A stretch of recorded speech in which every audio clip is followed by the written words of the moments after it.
বাবা এই বক এসেছে, শীত এসেছে। বকে বাবা যাস না, পালিয়ে যাবে, কামড়ে দেবে কিন্তু। ওই দেখ ইয়ারা ভালো লাগে না, আপেল ধরে গেছি।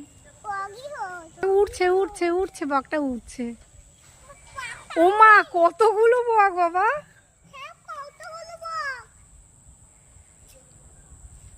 দেখেছিস?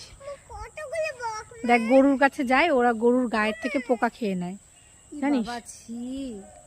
হ্যাঁ মানে মশা মাছিগুলো খায়, পোকাগুলো গরুর গায়ের কাছে থাকে, সেগুলো খায়। হ্যাঁ ওরা অ্যাকচুয়ালি মাছ খায়, কিন্তু মাছ আর পাবে পাবে কোথায়? নোংরালা। ও নোংরালা দাদা এসেছে, বল।